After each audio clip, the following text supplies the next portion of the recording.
검은 밤의 가운데 서 있어 한치 앞도 보이질 않아. 어디로 가야 하나 어디에 있을까 둘러봐도 소용없었지. 인생이란 강물 위를 끝없이 우초처럼 떠다니다가 어느 고요한 호숫가에 닿으면 물과 함께 썩어가겠지. 일어나 일어나 다시 한번 해보는 거야. 일어나 일어나 봄의 새싹들처럼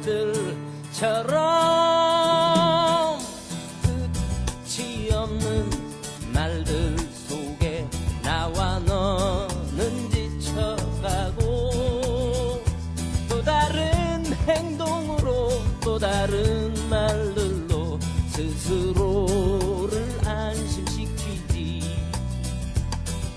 인정함이 많을수록 새로움은 점점 더 멀어지고 그저 왔다 갔다 시계추와 같이 매일매일 흔들리겠지. 일어나 일어나 다시 한번 해보는 거야. 일어나 일어나 봄의 새싹들처럼.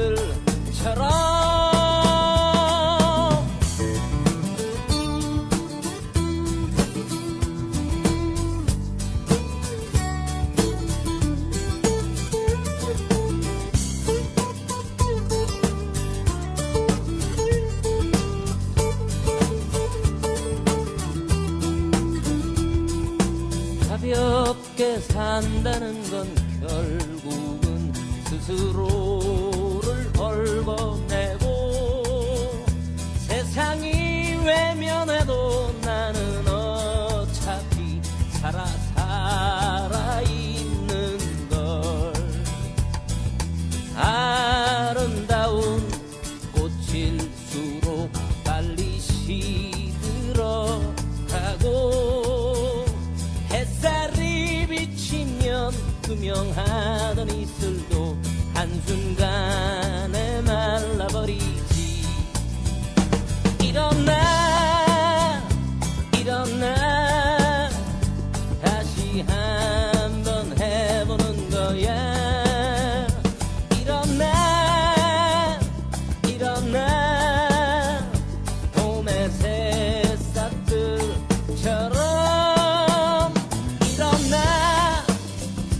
일어나 다시 한번 해보는 거야.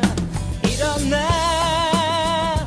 일어나 봄의 새싹들처럼.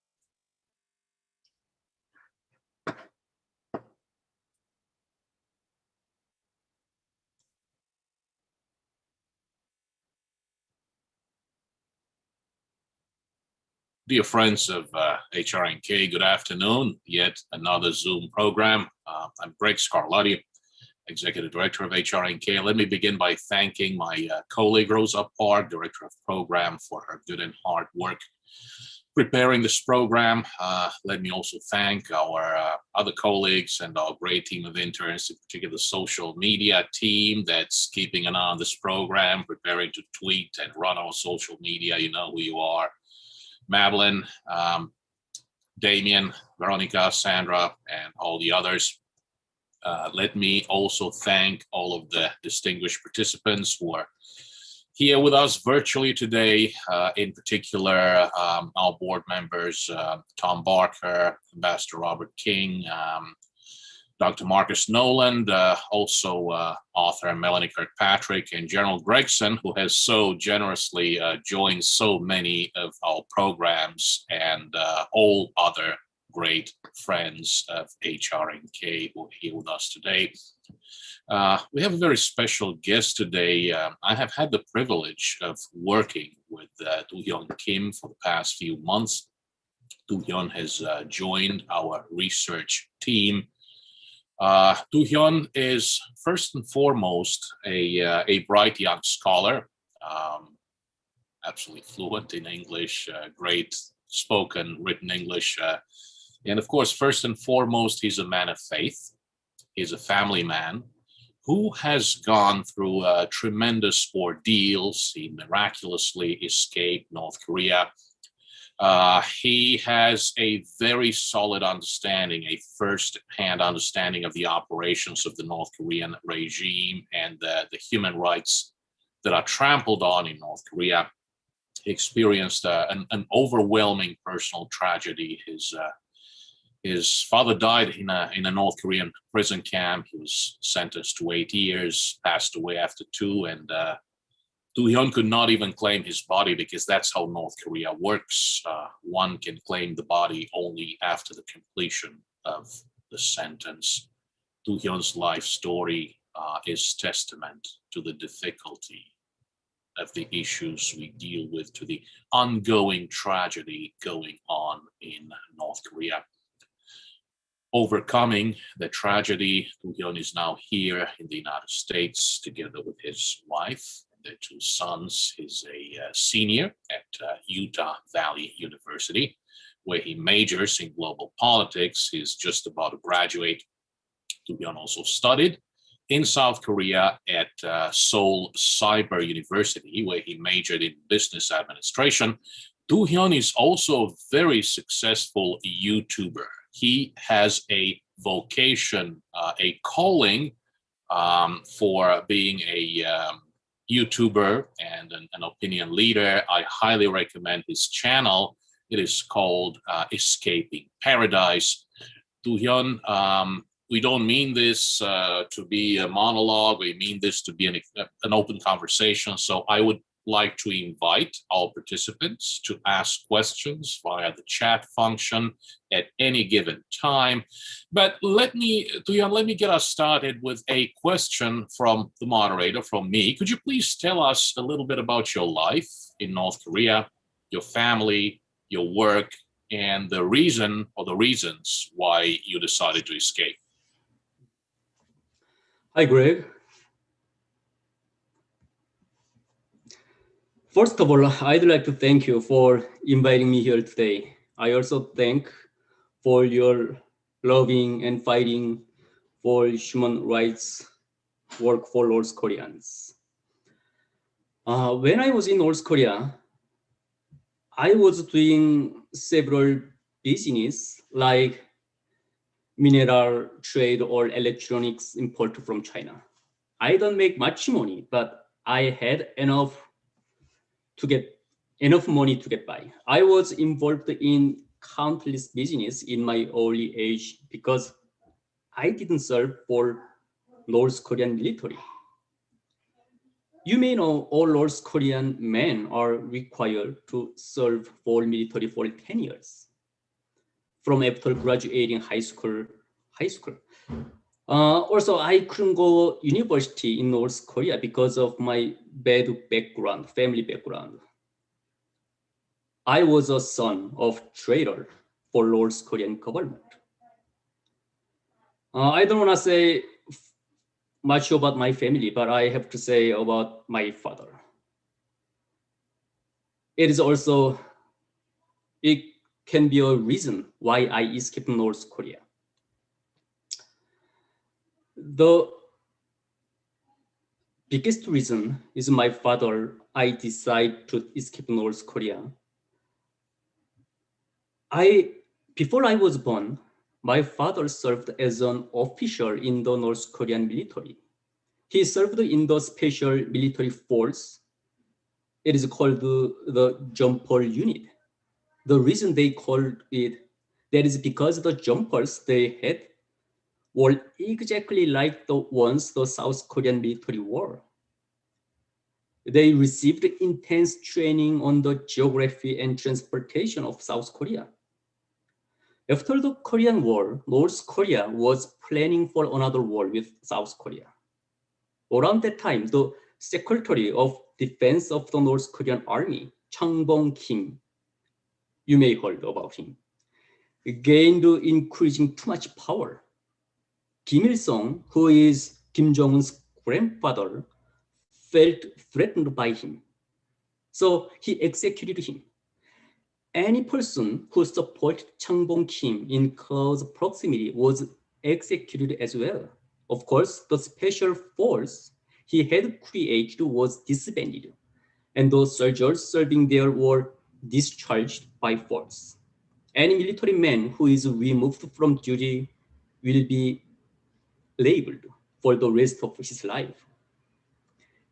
With an unfortunate military history, my dad couldn't have a good job and he could not climb the social ladder. As a side job, he started a business selling gold and antiques. But in North Korea, all gold and antiques belong to the government. All gold must be dedicated to the Kim family as a loyalty funds. Because of the business he did, the police investigated my dad. He did not admit to the criminal charges under their coercive investigation. As a result, he spent nearly a year at a detention center being tortured every day. My dad suffered unimaginable and cruel torture. By the end, he had lost so much weight that he was down to 66 pounds. When he was near death, the police had to send him home.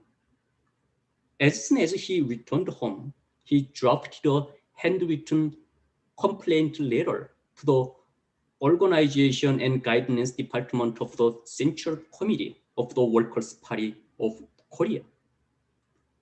In his 20-page complaint letter, he listed the human rights violations he suffered in detention and requested that the Central Committee correct those problems.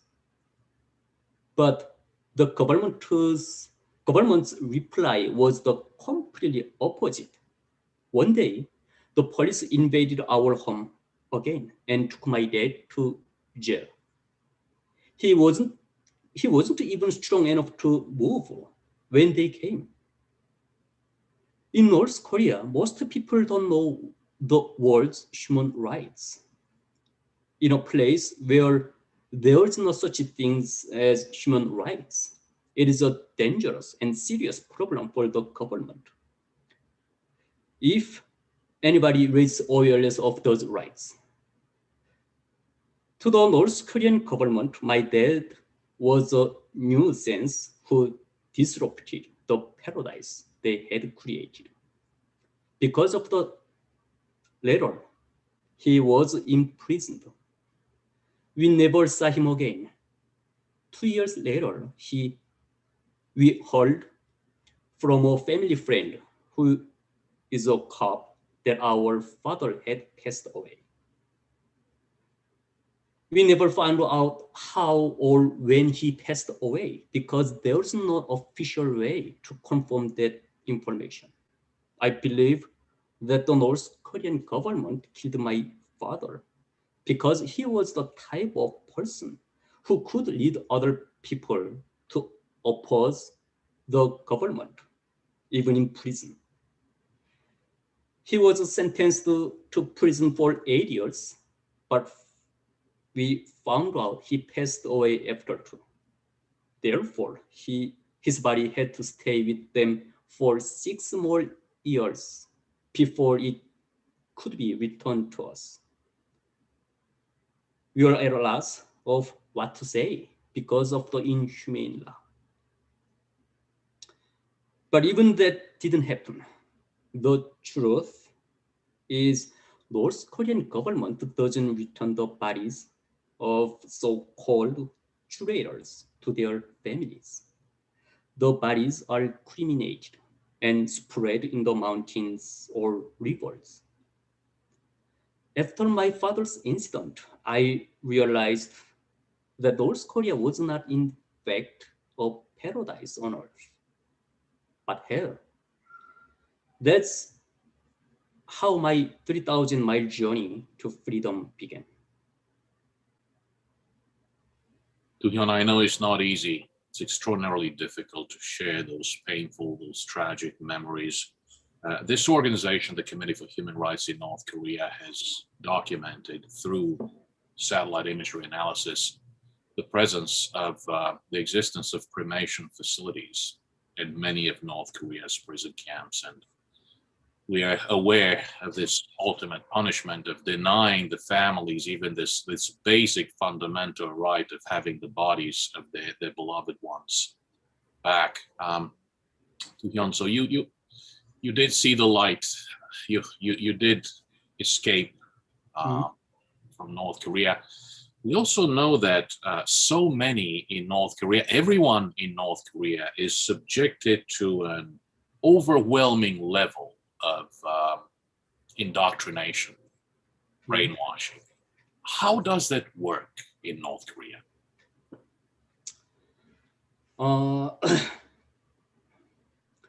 The North Korean government has mastered the art of brainwashing its people. We must be loyal to Kim Jong-un and his family. Like anyone born in North Korea, from the time I was born, I was brainwashed with the countless lies of the North Korean government, and I sincerely believed in its teachings as I grew up. Even the thoughts and expression of the people are constantly controlled by the dictatorial government. You know, the first sentence children in North Korea learn to say is, "Thank you to the great leader Kim Il-sung or Kim Jong-il or Kim Jong-un." And we have nothing to envy in the world. These two phrases are written on signs on the front of every school. The North Korean government brainwashes us to believe that it is because of Kim Il-sung that we were able to be born into this world, go to school, to eat, and to live. It is Kim Jong-un and his family who keep us safe from the United States. They teach us that if it weren't for him, we might as well be dead. And even after he died, he lives on with us. Actually, he is a god in North Korea. I was willing to die for them. And then I thought, that's great honor for my family.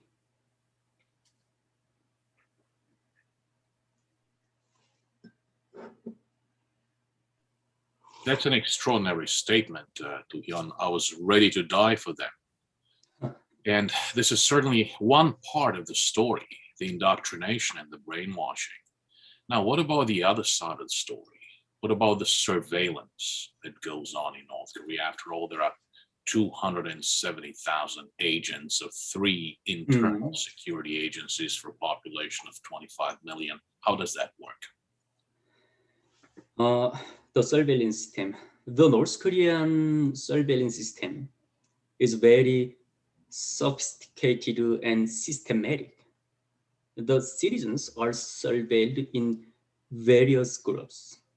All North Koreans are forced to register in organizations depending on age, gender, party membership status, or occupation. Everyone starts out with the children's organization at age 8.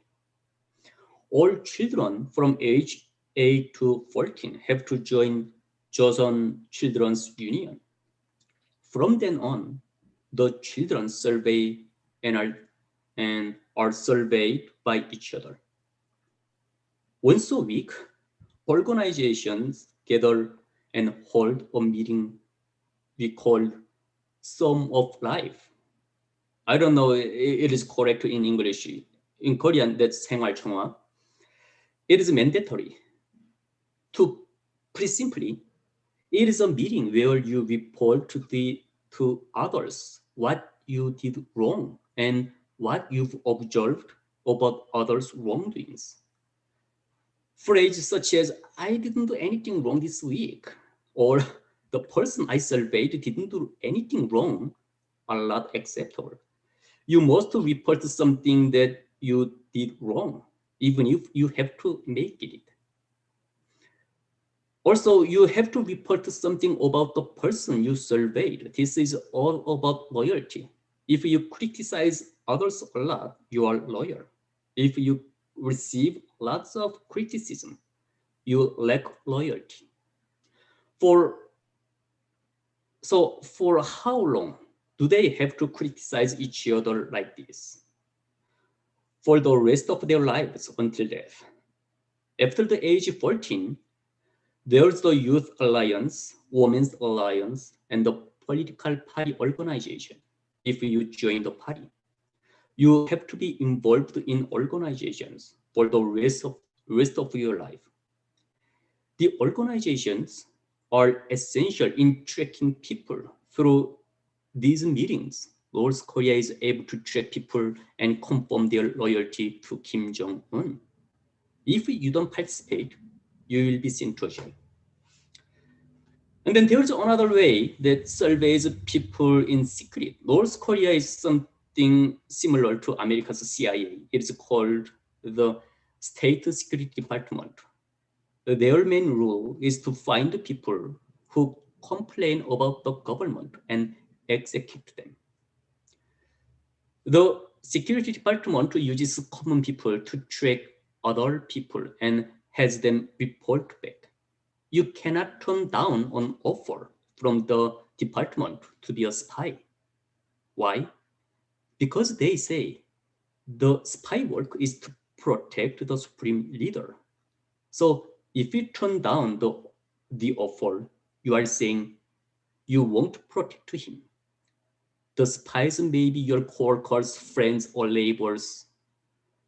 That's why there's a saying in North Korea, which is 1 out of every 3 people are spies for the State Security Department. Additionally, there is another very strange system in place in North Korea. It's called night checkup. It is when the police search a house in the middle of the night without search warrant, usually between midnight and 3 a.m. Anyways, it is a system where as soon as you leave your house, you watch others and others watch you. It is systems like these that make people survey others and be surveyed themselves. People live day to day as if they are constantly being watched. Doohyun, that is a complete and frightening picture of the overwhelming level of surveillance ongoing in North Korea. And I would dare to say that this compares to the Nazi Gestapo, to the East German Stasi, to the Soviet KGB and the Checkup and the NKVD before. You have mentioned that people have to participate in the 생활청화 self-criticism sessions. You have mentioned that there is always party guidance. We have a question from Justin D, who's, of course, thanking you for an excellent presentation so far. And Justin wonders if you've spoken about party guidance and the Central Committee. Now, when you talk about party guidance, is it really about 조직 지도부, about OGD, Organization and Guidance Department guidance? I don't know how can I translate in English, but my dad wrote to the 조선노동당, you know Korean, so 조선노동당 조직 지도부 신서 출입과 앞. Yeah, that is the real Korean name. So he was actually under the umbrella of the OGD. Yeah. I see, right.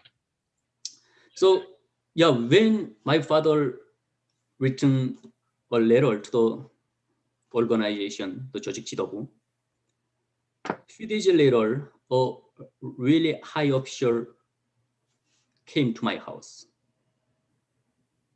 He drives Mercedes Benz, the plate number 216.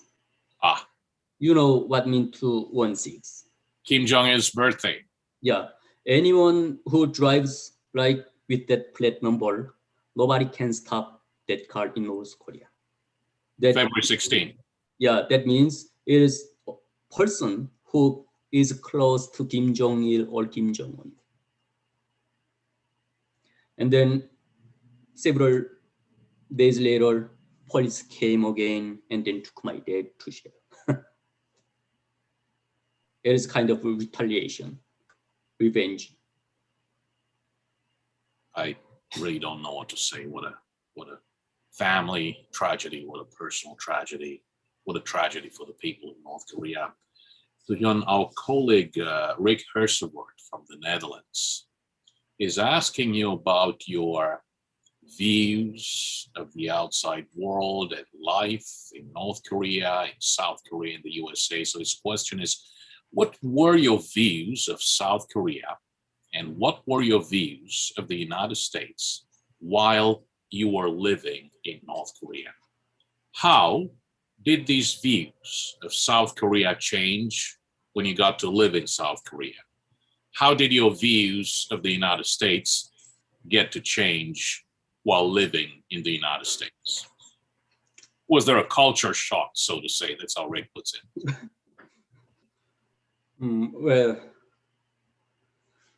how can North Korea and South Korea and United States compare? Simply for me, North Korea is hell and South Korea is heaven.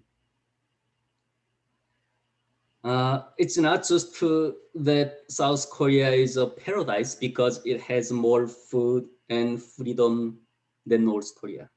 South Korea is a society where such individuals' values are respected and human life is valued. When I came to South Korea, I was able to find my own life, not the life that is living for the Kim family. In North Korea, all our thoughts, expressions, and emotions have been forced and controlled by the North Korean government. And we have to always been brainwashed and compelled to stay mentally prepared and ready to fight South Korea and America.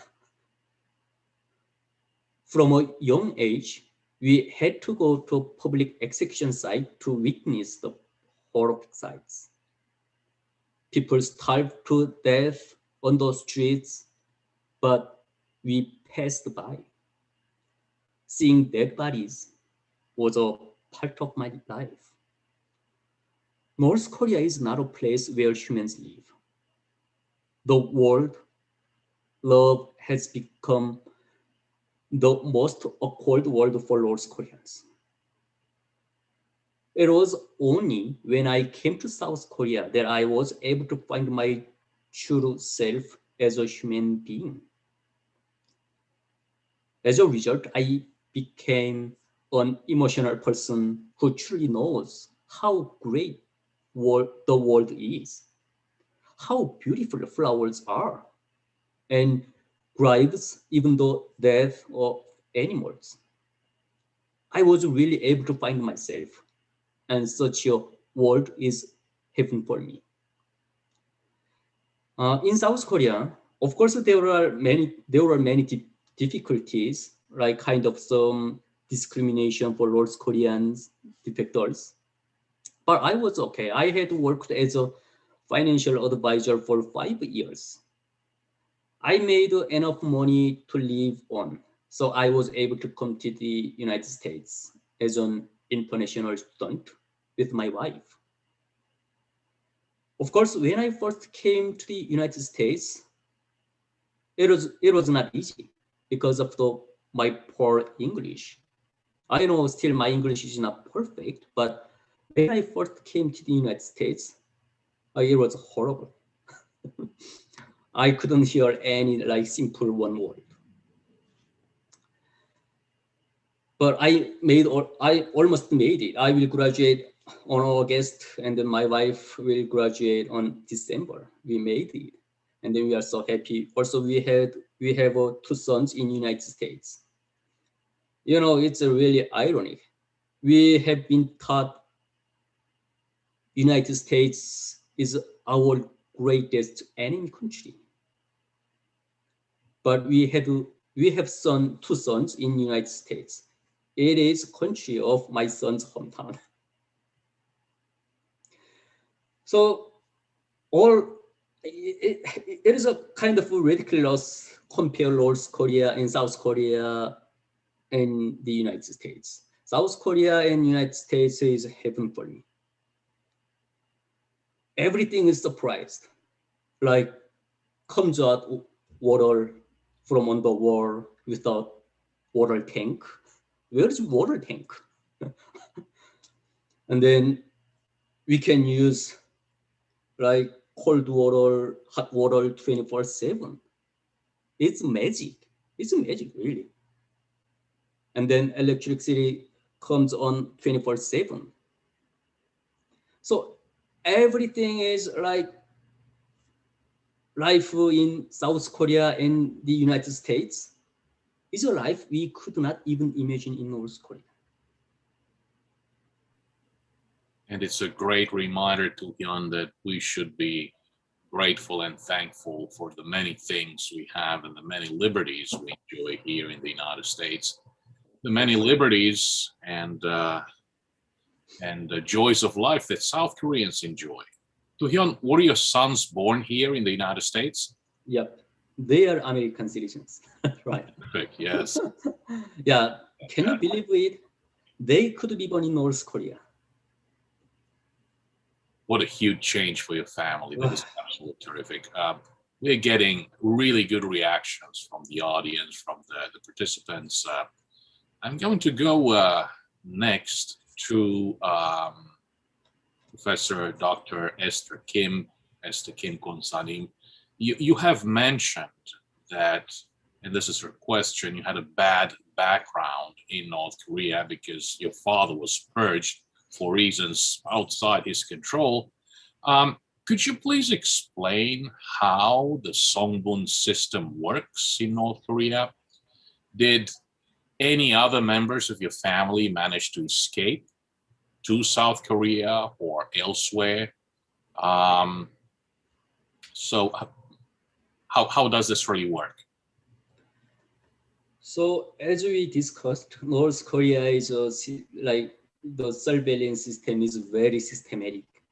So people are surveying others and surveyed by others. So they like divided. Yeah, I have to explain like that way. There are 3 classes.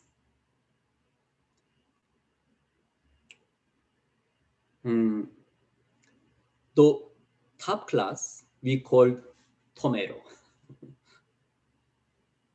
Tomato means outside and inside both are red.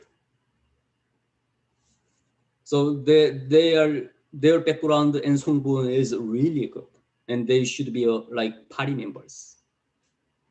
And then there's middle class, Apple class. Apple is outside is red and inside is white.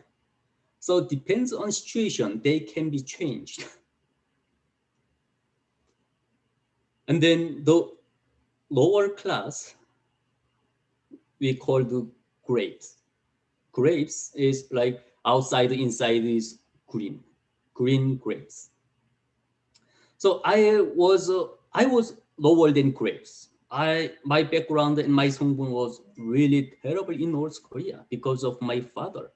My father executed by North Korean government. So that's why I was son of traitor. Because of that, I couldn't go to military. I couldn't get a good job. I have to be arranged at the place. It was a really hard job.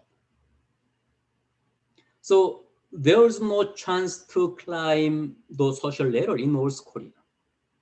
So I gave up already about that, climbing the social ladder. Instead, I chose to make money in North Korea. So if somebody has really bad background in their family history, it goes like more than third generation. I think more than third generation, yeah.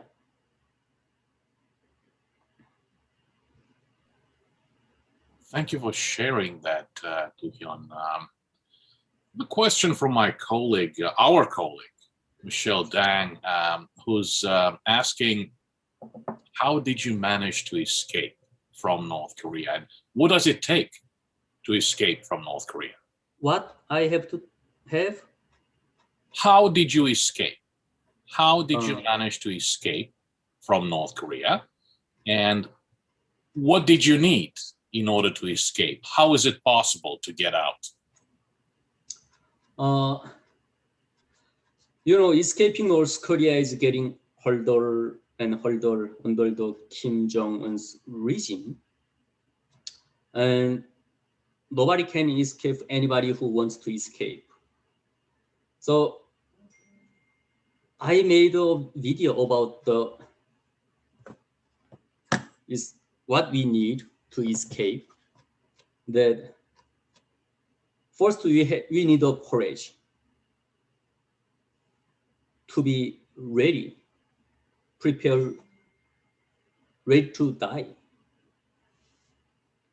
Because if we were caught or if you discovered as a cross the river into China, you might be shot by North Korean soldier.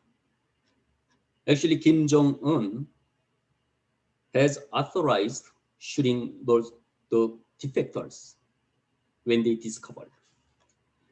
And then second one, we need a broker who can lead us to get out from North Korea.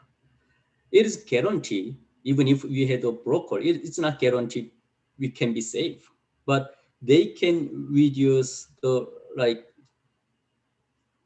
dangerous situations. But we cannot ask anybody to hold and asking, hey, do you know someone who can help me get out North Korea? As I said, one of three is spy from security department. So it's not easy task to find a broker. But if you are lucky, you can be introduced to your friend who has already defected. So in my case, I had a friend. We grew up from elementary school or kindergarten, something like that. His mom visited China because she has relatives in China. So she can get a visa from the government with bribery. So she got the visa for 2 months to visit China. But after 2 months, she didn't come back because she realized, oh, North Korea is not paradise.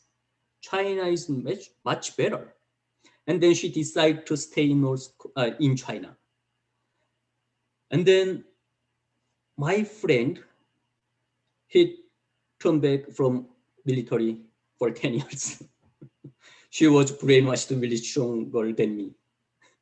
So it was hard to convince him, hey, let's move to China, where your mom is there. But it was hard to convince him. But finally we decided to escape. And then my friend's mom, she hired a broker to help us to get out. Of course, we need money, but my friend's mom wrote on documents that explains I'm gonna pay back after I get South Korea. So I escaped North Korea because of my friend's mom's help. I was really lucky. It's not easy task to find a broker. Of course, there was a lot of dangerous situation. I want to tell you something like funny things. When I arrived, I escaped North Korea from China, Laos, and Thailand, like 3,000-mile journey. When I first came to the border town in North Korea, I went near the river on the border and hid myself in a cornfield to stake out the situation. I knew that China just on the other side of the river. On a path not far from where I was hiding, I could see military border guards walking back and forth on the side of the river. I laid silently in the cornfield on my stomach, observing them. One of the soldiers holding his gun suddenly started to walk straight toward me. While I was wondering what I should do, he got closer and closer. It was too late to run away. I imagined what was about to happen to me and realized I may have to make a final decision. I had to poison. My wife's face flashed in front of my eyes, and I prepared myself. At that, I looked up and saw that the soldier was standing in the cornfield only a couple of meters away from me. At that moment of sheer terror, something funny happened. It was really unexpected. I heard the tinkling sound of the water. He had only come in my direction to relieve himself. The soldier then turned around and rejoined his comrades. He hadn't seen me at all. But for the next several minutes, my tense body could not move. So fortunately, I made cross the border into China. So escaping paradise, North Korea is not easy task. We have to be ready to die. We have to have broker. We have to have money, and we have to have a good luck. So I thought we need 4 things for escaping North Korea. Doohyun, somebody should make a movie about you at some point soon. Melanie Kirkpatrick, author, has to leave now, but she thanks you for your terrific presentation and congratulates you on your coming graduation. So does our colleague, Rick Hersevoort, from the Netherlands. Again, he congratulates both you and your wife on your graduation. And we do have our next question from Steve Goddard. You escaped North Korea, and it was breathtaking to listen to your stories. And the ordeal you had to go through.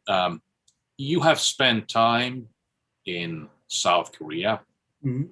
You're now living in the USA. Steve asks, have you ever experienced discrimination in South Korea or in the United States because you are from North Korea? Of course. If I say there was not, it's lying. There should be. But some people does without recognizing themselves. For example, as I mentioned, I worked as a financial advisor, and then our team members, like 12 people. And then sometimes we buy some ice cream or snacks during like lunchtime, some kind of the time. One day, someone bought like many kinds of ice creams, like strawberry, vanilla, chocolate ice cream. There are a lot of kinds ice creams. Or so if you have like many kinds of ice cream, something like that, you're gonna pick it up something you like. It can be vanilla, it can be chocolate, it can be strawberry. Anyway, so all people gathered and pick it up each other what they like. So I chose chocolate ice cream. And then my coworker, he was behind me and he said, "Hey, North Korea doesn't have like that kind of ice cream. That means that means everything here, it should be so great for you. Everything's you should like that. That means." He was a really nice guy. He was doing very well to me. I Yeah, we have no problem with each other, but sometimes it can be like shown like the kind of like discrimination without knowing themselves. But we could overcome all like kinds of discrimination because I was within my wife. I have a beautiful wife. I have a family, and then there's nothing can hurt me. I risked my life. I could accept everything. And then I have everything overcome. I could overcome with my like decision why I escaped and then how I have to live. So there are sometimes discrimination in South Korea, but it didn't hurt me. In United States, uh, I live in Utah right now, and I don't feel I have discrimination living in the United States. Just one time when I went to store, one old man came to me. "Hey, where are you from?" So I answered him, "I'm from South Korea." I usually say, "I'm from Korea." I don't say South or North, just "I'm from Korea." Oh, and then his reaction was really ridiculous. And then like his face was going to really weird. And then he said, "Oh, kimchi. Oh, the smell so bad." Oh, so I was so upset how someone can be like that rude. Sometimes I face like that discrimination in United States, but not many, not really. Doohyun, that's terrific. You remind me of two, well, personal stories. I was in South Korea, 20 years old, had just arrived there. We're having dinner with a bunch of people from all over the world. There's this French guy. By the way, I love France, and the French people have a very special relationship. He looks at me the way you look at a cockroach and says, do you have wine in Romania? And I say, yeah, for 5,000 years. That's story number one. Story number two, great friend of mine, my brother. You'll meet him someday. Korean American, born and raised in LA. He went to the Fletcher School of Law and Diplomacy, same school. And every time he's on the T, on the subway, many times in Boston, he gets people asking him, hey, where are you from? He says, LA. No, where are you from? LA. That's how it goes. So happy you're here. Speaking of which, we have a question from Eugene, who's also a Korean American cherishing his heritage. Eugene's question is, what made you move from South Korea to the United States, and what kind of support did you receive when you first resettled in the United States? Did you have any government support? Did you have any non-governmental support? How did this work? Okay, that's a great question. So after living for 3 years in South Korea, I felt like I have a strong mission. I cannot live just like anybody. There's some reason I could escape, and then I could make it, and then I could learn. As I said, while I working there, I studied at Seoul Cyber University, majoring in business administration. And then after 3 years living South Korea, we start to feel we have a strong mission. We have to do something for North Korean.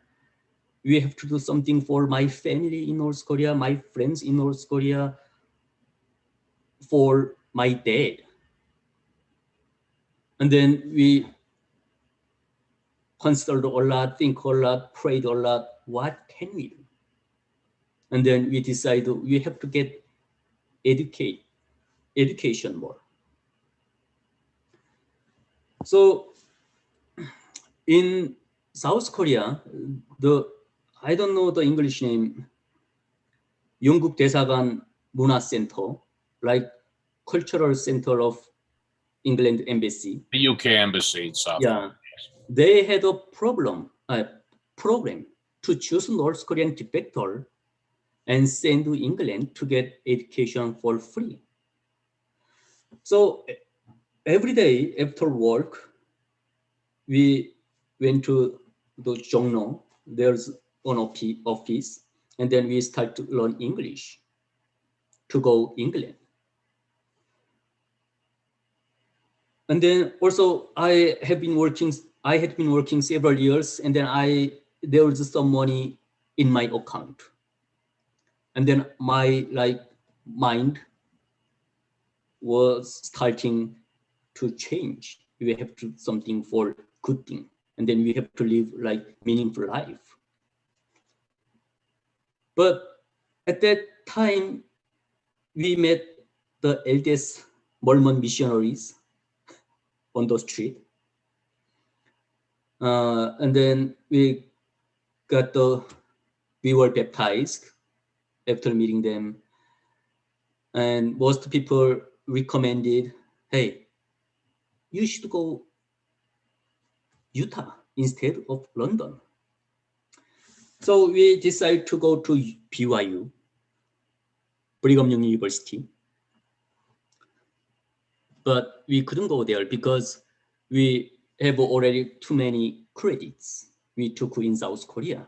It is a policy the Brigham Young University has. If somebody has more than 2 years credits, they don't accept that kind of people. So because of that, we went to UD. So this is how we came to the United States, and how we can survive, and how we can keep continuing study.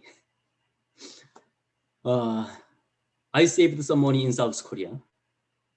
You know, when we apply a visa to go United States, we have to provide all bank documents. So we have to prove we have enough money to stay in United States. So we got the visa successfully, but that's not enough to study like 4 or 5 years for both, my wife and I. So after 2 years, maybe 3 years, living in United States, we start run like house meeting, the speech. We have giving like more than 50 speeches, Utah County or California or Seattle, Las Vegas. And then we have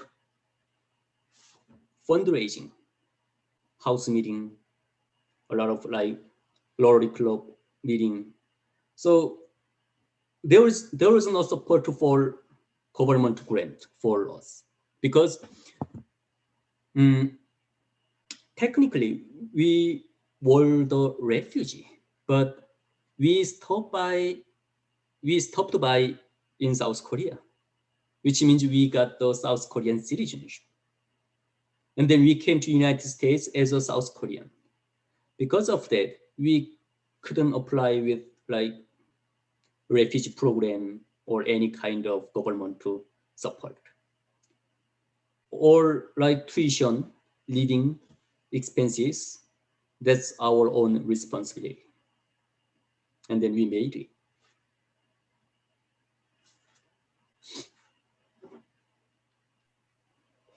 Thank you so much, Doohyun. You have already answered Dr. Esther Kim's question, who was wondering if he came here on an F1 visa or an E1 business visa. It was obviously an F1. You had to work on your I-20 and everything else. We do have a great question from none other than the Honorable Robert King, Ambassador Robert King, who's our former special envoy for North Korean human rights and an HRNK board member as well. Great friend and mentor as well. Ambassador King's question is, well, first of all, he wishes to thank you for sharing the stories and your life story. He thinks that your account of your experience in the North and leaving the North, escaping from the North, are particularly interesting and helpful. Ambassador King's question is, what are your plans once you and your wife complete your university training? My plan after graduating from school is very simple. My plan is to work for the human rights of North Koreans.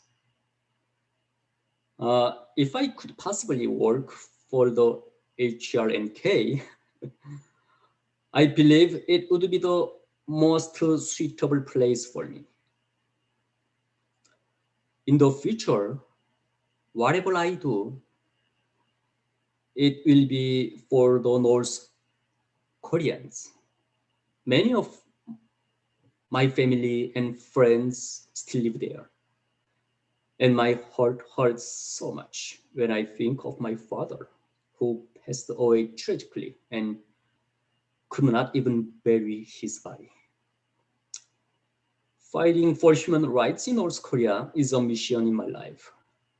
This is why I have been studying so hard in the United States. My wife, she wants to keep studying more, so she wants to have PhD program accounting, in majoring accounting. She is good at numbers. She loves numbers, but I don't.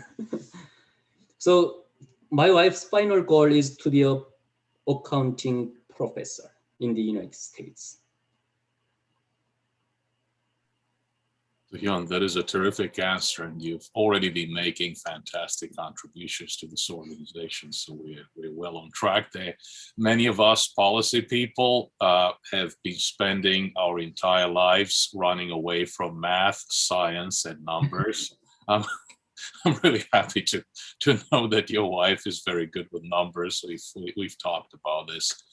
You're getting a lot of great messages left and right. This is an absolutely lovely program. May I ask you another question, Doohyun? And I'm going back a little bit to the earlier part of your presentation. We've been talking about the isolation, the oppression going on in North Korea, one of the world's most isolated countries. Going back to the basics, what are some of, let's say, the top things that North Koreans living in North Korea do not know about the outside world or any other topic?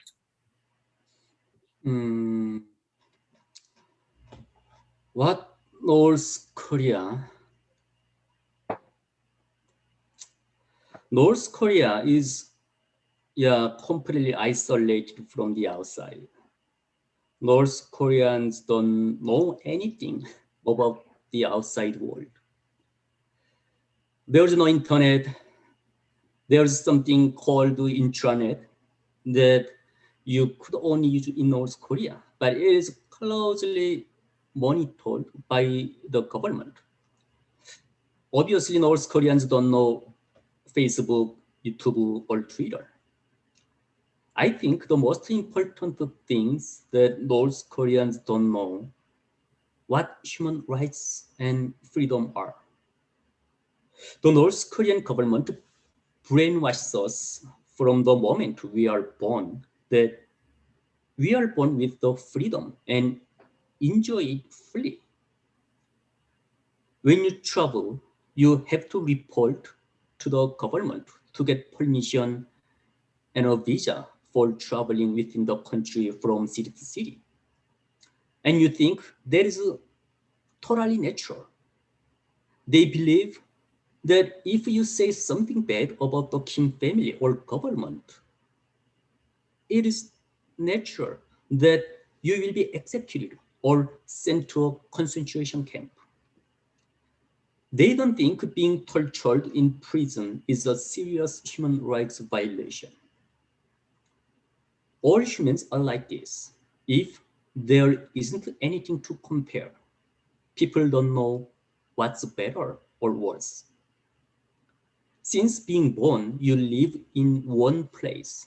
You don't hear much, you don't see much, then of course, you won't be able to discern what's better. All books, movies, documentaries, and even songs are for the Kim family. The contents emphasize commitment and loyalty to the Kim family. Then people come to accept what the dictatorship teaches. I'm not talking about 1% in North Korea, so-called elites. North Korean elites know what is true and what is false. I had a North Korean friend. Her brother is an elite who can freely travel to abroad. He has many friends and even bank accounts in China. Fortunately, he was not on the Jang Song-taek line, but on the Kim Yong-nam line, so he was not executed. His main mission is arms smuggling and smuggling Japanese automobiles. His family doesn't turn on the official North Korean TV channels when he is at home. Because if they turn on a North Korean news channel while he's there, he gets very angry. Because he freely traveled abroad, everything on North Korea's official TV channel is bullshit and disgusting to hear. That's how well he knows North Korea and the outside world. He is given good enough conditions and environment to escape from North Korea if he wants to. He also has enough money, but he just lives in North Korea and cooperates in maintaining the dictatorship. Because keeping the dictatorship brings power and wealth to his family and him. In fact, this is the biggest problem and another reason why the North Korean regime is maintained. That's why I personally think that it is very important for the general public in North Korea to be enlightened. But these days, South Korean dramas and American movies are smuggled into North Korea. One of the biggest reasons North Korea is changing these days is because of the foreign media. The people are beginning to see what's true and false. So I hope North Koreans can make like situation better, things better themselves. Great words of wisdom there, Doohyun, and of course, he knows the country so well. Of course, market activity, great thing, but you advise us to take everything with a grain of salt. After all, it is loyalty to the regime that ensures success in business in North Korea.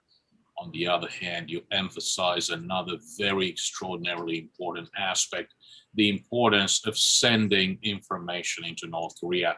That's really one thing we can do from the outside world, empower the people of North Korea through information from the outside world, true change. And by that, I do not mean violent change. I just mean change, transformation, reform. True change can only come from the people of North Korea themselves. Doohyun, this has been a terrific program. Thank you so much. Our adventure continues. Checkup, and you're part of this team, and we know that you will continue to be part of this team. So the road ahead is difficult. We have all taken on this mission, and it's truly a great pleasure, an honor, and a privilege to be on the same team with you and our other colleagues. Thank you. Best wishes to you, your wife, your sons, your family, and best of luck with the final steps in your education at this stage. Best of luck. Thank you for your contributions.